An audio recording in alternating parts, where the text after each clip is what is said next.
The city stretched wide, filled with voices, footsteps, and the murmur of commerce. Amidst it all, the Buddha sat calmly. A disciple approached, eyes full of questions, yearning for wisdom.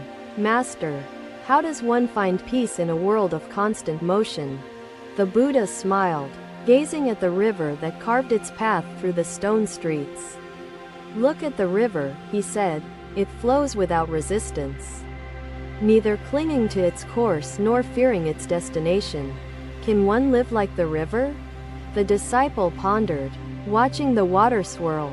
Master, in the city, people strive, take, build, and destroy. How can harmony exist? The Buddha's gaze softened. Harmony is not found in stillness alone, but in the balance between giving and receiving. In a house where one consumes more than one shares, suffering grows. In a city where greed overtakes generosity, chaos prevails. Another disciple spoke. Master, how can we live without harming the world, when every step leaves a trace? The Buddha picked up a leaf that had fallen, holding it between his fingers. The tree does not grieve for its lost leaf. Nature accepts change, discards gently, renews endlessly. If the city learns this wisdom, life will flourish, not wither. The disciple nodded, contemplating the impermanence of all things. Master, what should a home be in a world of excess? The Buddha looked toward the mountains beyond the city. A home should shelter without suffocating, serve without enslaving, give without exhausting. If one builds with greed, taking more than needed, the earth cries out. If one builds with care, all beings benefit. The sounds of the marketplace hummed behind them. The Buddha's voice remained steady, cutting through the noise like a quiet breeze. O disciples, every brick laid in awareness strengthens the ground. Every meal taken in gratitude nourishes beyond oneself. Another disciple leaned forward, eyes wide. Master, the people rush through these streets, never pausing. How can mindfulness grow? The Buddha gestured to a potter shaping clay. See the hands that craft. They move with intention. They do not rush. The clay responds to care. If one lives like the potter, shaping each day deliberately, mindfulness will bloom. The disciple watched the potter's hands, the slow forming of vessels from earth and water. Master, and what of desire? Does it not pull us away? The Buddha closed his eyes, inhaling the air filled with spice and incense. Desire is neither good nor bad. It is movement. Desire without wisdom becomes destruction. Desire with mindfulness becomes creation. The city must learn this balance. A merchant approached, listening with curiosity. Master, the city thrives on trade. Does wealth not bring prosperity? The Buddha nodded. Wealth, like water, must flow. If it stagnates, it breeds suffering. If shared, it nourishes many. In a city where wealth pools in one place, cracks appear. But where wealth moves with purpose, the city breathes. The merchant bowed, reflecting upon the wisdom. The Buddha continued. Trade should uplift. The hand that gives receives more than gold. The sun shifted, casting golden light through the trees. Another disciple spoke. Master, where does true abundance lie? The Buddha gestured to the earth beneath them. Abundance is the harmony between need and generosity. In balance, all flourish. Silence lingered. The disciples pondered. The city continued its rhythm, unaware that wisdom was shaping its foundation. The Buddha stood, stepping lightly upon the ground. Walk with care, build with wisdom, give with love. The city is alive, and it is ours to nurture. The disciples watched as the Buddha moved through the streets, his footsteps leaving no trace, only wisdom carried in the wind. Another day, the Buddha walked through the bustling streets. Merchants called out their wares. Artisans shaped clay into delicate vessels. A householder approached the Buddha with a troubled heart. Master, he said, greed overtakes the city. People hoard and suffer. The Buddha listened with gentle patience. "O householder," he said, "the city is not separate from the minds of its people. If the streets are filled with grasping hands," the Buddha continued, "it is because the hearts of men are bound by desire." The householder sighed. "How can we change a city where greed prevails?" His voice carried the weight of longing. The Buddha pointed to a flowing stream. "This water does not cease. It moves and nourishes. It gives without depletion." In the same way, the Buddha said, compassion must flow. When one takes, another must receive. Hoarding leads only to suffering. The householder reflected on these words. "I wish to change this city. But how can one man shift its course?" The Buddha smiled. "Change does not come by force. It begins in the smallest acts. A hand that gives, a word that uplifts." A disciple stepped forward. "Master," he asked, "how can generosity flourish in a place governed by competition and survival?" The Buddha picked up a handful of soil. "Consider this earth," he said. "If it receives water, it yields crops. If neglected, it turns barren. A city thrives when its people nourish one another," the Buddha continued. "If one withholds, suffering spreads. If one shares, abundance grows." The disciple bowed. "Then kindness must be cultivated like a garden. But what if others refuse to give?" The Buddha looked at a tree standing alone. "This tree does not wait for another to bloom. It offers shade, even when no one asks. The way of compassion is to give without expectation," the Buddha said. "To offer without measure. In this, the heart finds peace." A merchant listening nearby approached. "Master," he said, "I trade to survive. My wealth feeds my family. Should I abandon my trade?" The Buddha shook his head. "Trade is not the cause of suffering. The cause is in the heart. If trade is fair, it nourishes all. If a man sells without deceit," the Buddha continued, "if he considers the need of others, his wealth does not bind him." The merchant nodded thoughtfully. "Then it is not wealth that corrupts, but the attachment to wealth that causes suffering?" The Buddha smiled. "Indeed, wealth is a tool. If used wisely, it builds communities. If clung to, it divides." A beggar sitting at the roadside raised his voice. "Master, I have nothing to give. I take what is given to me. Am I burdened by greed?"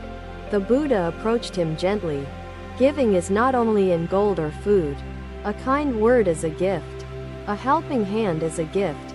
The beggar lowered his gaze. "Then even the poorest can be generous?" He touched his chest in quiet realization. The Buddha nodded. "Generosity is not in possessions. It is in the heart. A man with nothing can give in countless ways." The streets grew quieter. People listened as the Buddha spoke.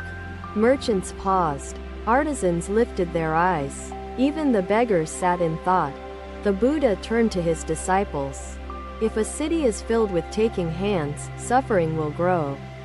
If filled with giving hearts, peace will remain." A child tugged at his father's robe. "Master," she asked, "what if I share and others do not? Will I not be left with nothing?" The Buddha chuckled. "A single candle can light many others without losing its flame. Sharing does not deplete, it multiplies." The child beamed. "Then even small kindnesses can change a whole city?" The Buddha placed a hand over his heart. "A single drop joins the river. A single kindness joins the world. Nothing exists alone." The crowd murmured in agreement. Some exchanged glances. Others reached for the hands beside them. The weight of separation lessened. The Buddha stepped away, his robe swaying in the breeze. "Let your hands craft, not destroy. Let your hearts open, not close." The householder bowed deeply. "Your words change how I see this city.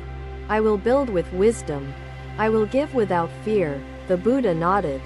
"Thus begins true harmony. A city built upon compassion will stand longer than one built upon gold." Another day passed, and the people began to see their streets anew. The air carried the scent of kindness. The city breathed. Another day, the Buddha walked beyond the city's edge. The lotus pond shimmered. The wind carried the scent of blooming jasmine. A disciple approached with quiet reverence. "Master," he said, "we see cities rise and fall. How can we build what endures?" The Buddha gazed at the water's gentle ripples.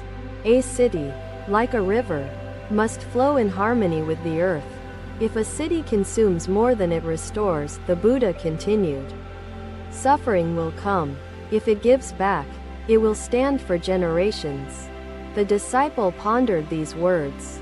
"But Master, people seek growth. They build, expand, and change. How can they grow without harming the land?" The Buddha lifted a fallen leaf. "Growth is natural. A tree grows but does not destroy the earth. It enriches with its presence. In the same way," the Buddha said, "a city must nourish rather than deplete. Its foundations must align with nature's rhythm." The disciple nodded. "Then mindful creation is the path to harmony? To build with wisdom instead of greed?" The Buddha smiled. "Indeed. Build with care. Let streets breathe like rivers. Let homes stand without suffocating the land." A householder overheard and approached. "Master, we struggle. Waste fills our rivers. The air thickens. How can we correct what is broken?" The Buddha pointed to a cracked pot nearby. "This vessel once held water, yet now leaks. Should we discard it or mend it?" The householder frowned. "Mending takes patience. Throwing away seems easier." The Buddha sighed. "But where will it go? If all things discarded pile upon each other, suffering will soon follow." A merchant stepped forward. "Master, many do not think of the future. They take what they need now. How can we change that?" The Buddha observed a towering tree. This tree did not grow in a single day. It flourished because of patience and care. If one takes without thought, the Buddha continued, the roots weaken. If one nurtures, the foundation grows stronger. The merchant pondered his words. Then wisdom is to act with long vision? To build for those who come after? The Buddha nodded. Yes, the city must not serve only today. It must carry its wisdom into tomorrow. A farmer walked closer. Master, the land dries. The river retreats. What is the path to protecting what sustains us? The Buddha looked toward the horizon. Care for the earth as you care for your children. It is not separate from life, it is life. If water is wasted, the Buddha said, thirst will follow. If soil is harmed, hunger will come. Sustainability is not choice, it is necessity. The farmer sighed. We are taught to take what we need. But now we see the cost of taking without balance. The Buddha stepped forward. Balance is the way. Take only what is needed. Restore what is lost. The land and city must breathe together. A scholar joined the conversation. Master, wisdom is known, but many do not listen. They act without care. What can one do? The Buddha touched the earth. A single drop does not make a flood, but many drops form the river. A single voice begins change. If one speaks with truth, the Buddha continued, others will listen. If one acts with care, others will follow. Lead with wisdom. A child tugged at her father's robe. Master, she asked, what if people do not care? Will the earth suffer forever? The Buddha looked at the child with warmth. The earth has endured countless ages. It is strong, but it depends on the hands that tend it. If people neglect the land, the Buddha continued, it will grow sick. But even a small act of care can restore what is lost. The child smiled. Then even I can help? Even small hands can make a difference? The Buddha nodded. Yes, little one. Each effort matters. A tree is planted by one hand, but it gives shade to many. The conversation softened. People listened. The weight of wisdom settled into their hearts. The city felt lighter. The Buddha turned to his disciples. A city built on wisdom will stand. One built on recklessness will crumble. The choice is always ours. Another day passed, and the people saw their home anew.